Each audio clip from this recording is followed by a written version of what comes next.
Trop souvent, nous commençons par faire ce qu'il faut. Et quand nous ne recevons pas une bonne réaction, nous changeons. Et nous reculons et nous faisons autre chose. Et ce que le monde a besoin de voir, puisque tout chez les chrétiens, c'est la stabilité.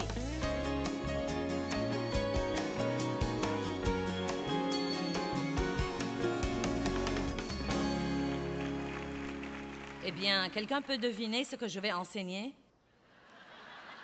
Nous mettons ça sur l'estrade pour voir à quel point vous êtes brillants. Le fruit de l'esprit, une des choses les plus importantes par lesquelles nous devons grandir et mûrir dans nos vies. Bien des fois, nous nous soucions excessivement des dons et nous ne nous soucions presque pas du fruit. En fait, Dieu peut vous donner un grand don, mais si vous ne travaillez pas pour développer le fruit de l'esprit, ce don peut devenir un vrai problème et il peut même devenir une chute dans votre vie. Car si vous avez une capacité mais vous n'avez aucune humilité, tôt ou tard, cela va vous faire chuter. Et je vous encourage à étudier le fruit de l'esprit parce qu'il est extrêmement important. Pourquoi est-ce que j'ai tout ça? Eh bien, d'abord pour le garder devant vous tout le week-end. Mais je veux faire remarquer que je crois que tout le fruit de l'esprit vient de l'amour. Il commence par l'amour. Vous ne serez pas bon envers quelqu'un ou gentil avec quelqu'un si vous n'avez pas l'amour. Vous ne pouvez pas avoir la joie si vous n'avez pas l'amour. Ils commencent tous par l'amour. En fait, je crois que le fruit de l'esprit est l'amour et que le reste est le fruit de l'amour. Mais tout cela est maintenu en place par la maîtrise de soi. Ce n'est pas apprendre à maîtriser les autres, c'est la maîtrise de soi. Vous vous aimerez beaucoup mieux quand vous apprendrez à vous maîtriser. J'étais une chrétienne très radicale, des hauts et des bas, des hauts et des bas, des hauts et des bas, et je ne pouvais ni maîtriser mes sautes d'humeur, ni ma bouche, ni ma pensée. Et j'étais malheureuse. J'étais vraiment malheureuse. Ce soir, je veux vous parler de la fidélité, du fruit de la fidélité. Certains croient que le fruit de l'esprit, c'est la foi, mais ce n'est pas ça. C'est la fidélité. Dieu est fidèle. N'êtes-vous pas content que Dieu soit fidèle? Combien d'entre vous sont vraiment contents que Dieu soit fidèle? Vous savez quoi? Vous recevez en vous une semence de tout ce que Dieu est quand vous recevez Christ, qui est la semence de Dieu. Vous recevez une semence de ce que Dieu est dans votre esprit et il s'attend à ce que vous grandissiez et que vous mûrissiez et que finalement, vous deveniez comme lui. Nous ne deviendrons pas comme Dieu dans la même perfection que Dieu a, mais en tant que ses enfants, il veut que nous l'imitions. Rien ne rend un parent plus fier que de voir ses enfants se comporter comme lui. Et nous devons être fidèles comme Dieu est fidèle. Et être fidèle veut essentiellement dire que vous apprenez à faire ce qu'il faut tout le temps. Non pas une partie du temps, vous le faites tout le temps. Il y a un verset merveilleux dans 2 Timothée 2,13, et je voudrais que nous commencions là. Père, nous te remercions pour la parole ce soir et nous prions qu'elle nous incite à être fidèles. Si nous sommes infidèles, si nous ne croyons pas et que nous lui sommes infidèles, il demeure fidèle à sa promesse et à sa parole et à son caractère pur. J'aime cette partie. Il ne peut se renier lui-même. Donc, Dieu est ce qu'il est. Il est fidèle, il est amour. Et même quand nous sommes infidèles, Dieu reste toujours fidèle. J'aime vraiment ça parce qu'il signifie que Dieu ne change jamais. Quoi que nous fassions, il est toujours ce qu'il est. Et je veux vous faire comprendre ce soir que nous devons arrêter de laisser ce que font les autres nous changer ou ce qu'ils ne font pas nous changer. Nous devons prendre la décision de marcher dans le fruit de l'esprit, non seulement quand nous avons un bon résultat ou quand nous recevons une bonne réaction des autres, mais nous devons être ce que Dieu veut que nous soyons tout le temps, quel que soit le résultat que nous avons. Par exemple, vous devriez peut-être aimer quelqu'un qui est peu affectueux pendant longtemps avant d'avoir un bon résultat. Vous devriez peut-être être tolérant et patient avec quelqu'un pendant longtemps avant de voir en lui le changement que vous aimeriez voir. Mais Dieu ne vous demande jamais de changer les gens. Il vous demande d'être ce que vous êtes censé être. Et notre récompense ne vient pas parce qu'il change, elle vient parce que nous ne changeons pas. Trop souvent, nous commençons par faire ce qu'il faut. Et quand nous ne recevons pas une bonne réaction, nous changeons. Et nous reculons et nous faisons autre chose. Et ce que le monde a besoin de voir, plus que tout chez les chrétiens, c'est la stabilité. Non pas un tempérament qui change constamment, mais la stabilité. Non pas sur la base de... Nous ne faisons pas ce qu'il faut sur la base de la récompense que nous recevrons. Nous faisons ce qu'il faut parce qu'il est bien. Et la récompense viendra finalement, mais nous ne savons pas quand. La Bible dit que si vous ne vous lassez pas de faire le bien, vous moissonnerez au temps convenable ou au temps nommé ou quoi que ce soit. Et personne ne le sait à part Dieu. Il y a très longtemps, quand j'étais jeune et que j'étais appelée au ministère, je suis toujours jeune, mais j'étais plus jeune à l'époque. J'étais appelée au ministère. J'avais un rêve pour ma vie. Qui de vous a un rêve pour sa vie? Soyons francs, rien ne semble bouger. C'est tout à fait comme...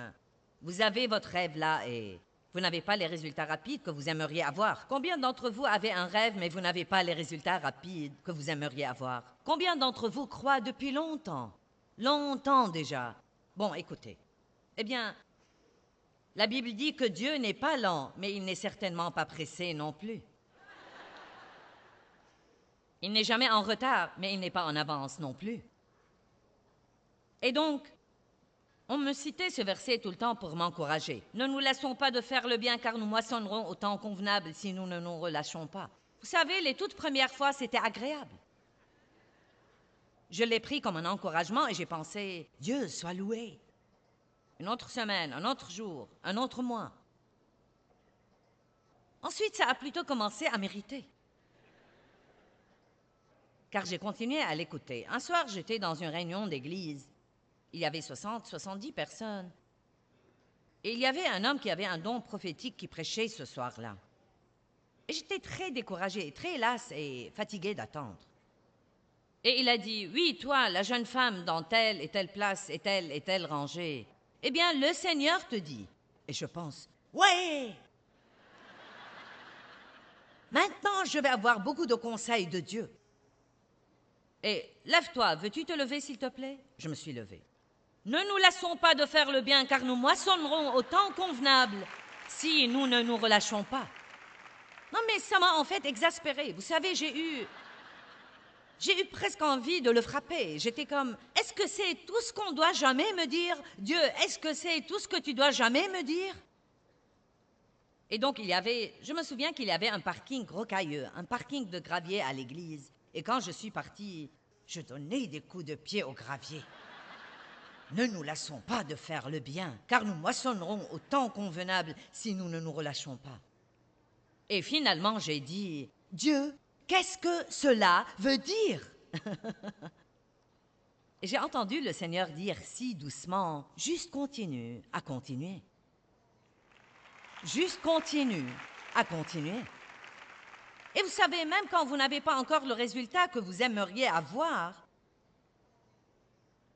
c'est très important de continuer à faire ce que vous savez faire. Ce qui nous arrive quand nous sommes découragés et opprimés, c'est que nous arrêtons de faire tout ce qui est bien et nous perdons beaucoup de terrain. Et Dieu ne veut pas que nous fassions ça. Il veut que nous tenions ferme dans la tempête, dans ces moments de découragement. La fidélité est une merveilleuse chose. C'est une merveilleuse chose. Quand mon mari a été confirmé à l'âge de 12 ans à l'église luthérienne, on lui a donné un verset de vie, et le sien était « Sois fidèle jusqu'à la mort, et je te donnerai la couronne de vie. » Vous savez, Dieu ne nous demande pas autant que nous croyons qu'il nous demande parfois, mais je crois qu'il exige que nous soyons fidèles. Et être fidèle veut dire que vous faites de votre mieux pour vous comporter comme Dieu veut que vous vous comportiez et que vous faites ce qui est bien. La Bible dit, celui donc qui sait faire ce qui est bien et ne le fait pas commet un péché. Et je peux dire que Dave a été un homme fidèle. Ça fait 45 ans que nous sommes mariés et il m'a été fidèle comme sa femme. Dave ne m'a jamais trompé avec une autre femme. Il a été fidèle et il a travaillé dur toute sa vie. Il a été fidèle dans sa stabilité et fidèle dans son exemple. Il est en fait un des hommes les plus stables et fidèles que je connaisse. Et vous savez, Dave est si fidèle qu'il ne regarde même pas les autres femmes. Non, mais je lui ai dit un jour, « Oh, n'est-ce pas qu'elle est très belle? » Et il m'a dit, « Je ne sais pas, je ne prête attention à aucune femme à part toi. »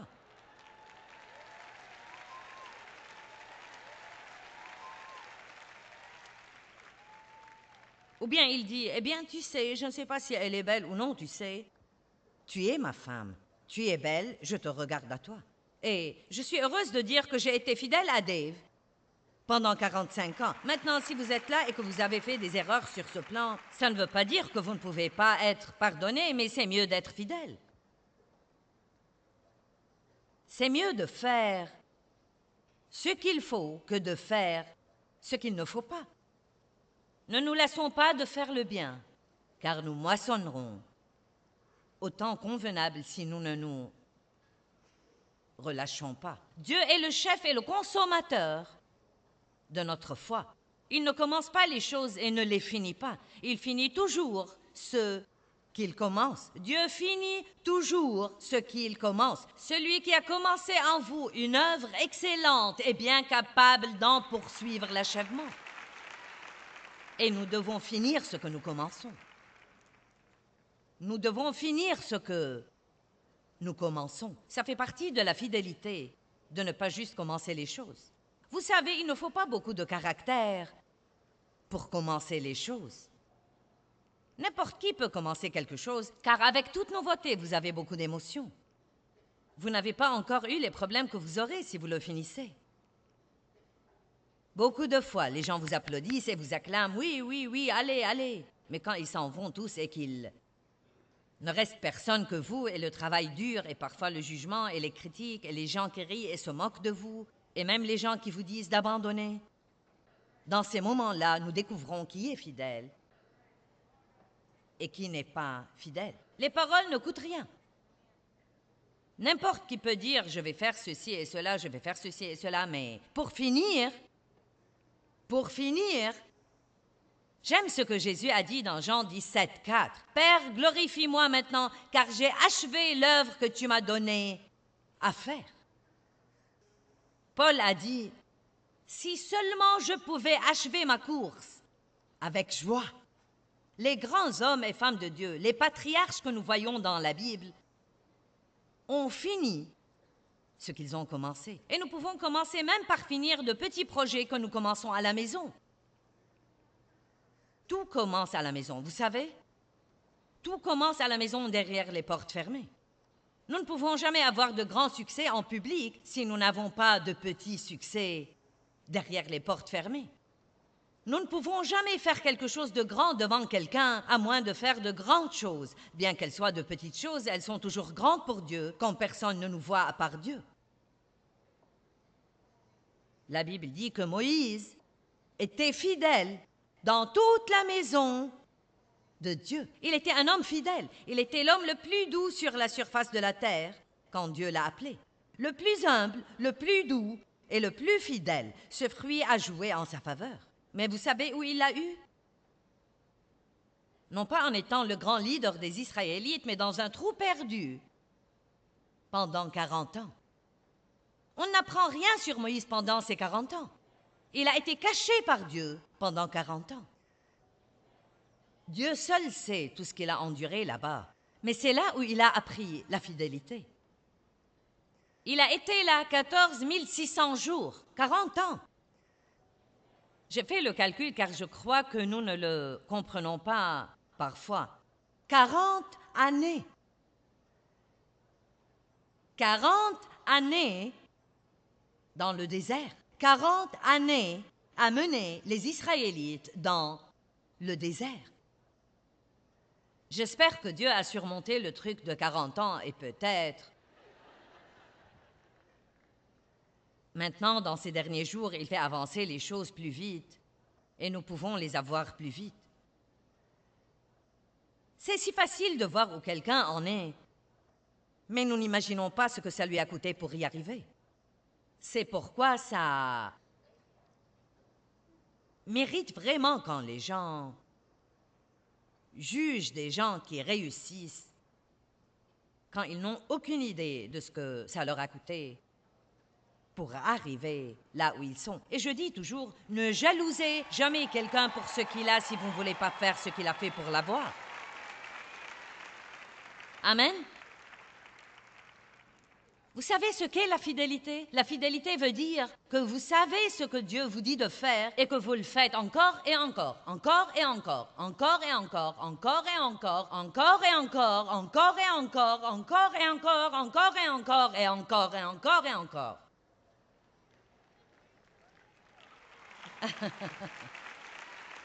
Peut-être que si je me tiens debout ici pour 45 minutes et que je dise encore et encore, encore et encore, nous comprendrons ça. Au moins quand quelqu'un dira demain, « Eh bien, qu'a prêché Joyce hier soir? » Vous ne l'oublierez sûrement pas comme c'est normalement le cas. Au moins, vous pourrez dire encore et encore, encore et encore, encore et encore. J'en ai eu plus qu'assez de l'entendre dire encore et encore, encore et encore. Quand nous faisons ce qu'il faut, nous aurons une récompense. Mais je ne crois pas que ce soit une bonne raison pour faire ce qui est bien. Je crois que nous nous embrouillons à ce propos, vous savez. Quand vous donnez, Dieu vous bénira vraiment. Mais ce n'est pas une raison pour donner. Je crois que la raison pour donner, c'est d'obéir à Dieu et d'être une bénédiction. Car je crois que nos motifs sont très importants. Ne donnons jamais à quelqu'un un cadeau pour recevoir un cadeau. Donc, nous ne devons pas faire ce qu'il faut pour obliger quelqu'un d'autre à faire ce qu'il faut. Nous devons faire ce qu'il faut parce que c'est la bonne chose à faire. Et nous n'allons pas le faire une fois ou deux fois ou 4 fois ou 10 fois. Nous allons le faire jusqu'à la fin de nos jours. Quel que soit le résultat que nous avons, nous allons être ce que nous sommes. Vous vous rappelez dans le verset que j'ai lu dans Timothée, il dit « Dieu ne peut renier sa nature ». Donc même quand nous sommes infidèles, il reste fidèle parce qu'il ne peut pas se renier lui-même. Et je crois que nous devons devenir quelque chose plutôt que de faire quelque chose et ensuite ne pas faire quelque chose et ensuite faire quelque chose et ne pas faire quelque chose. Écoutez-moi, car si vous ne vous rappelez rien de ce que j'ai dit, je veux que vous vous rappeliez ceci. Ce n'est pas ce que nous faisons une fois qui apporte la victoire dans nos vies. C'est ce que nous faisons encore et encore et encore et encore et encore et encore et encore et encore et encore et encore et encore. Eh bien, vous savez, la fidélité, dans le fond, c'est simplement continuer de faire ce qu'il faut encore et nous assurer que les choses vont arriver à bonne fin. C'est très facile de commencer les choses, mais tout le monde ne les finit pas.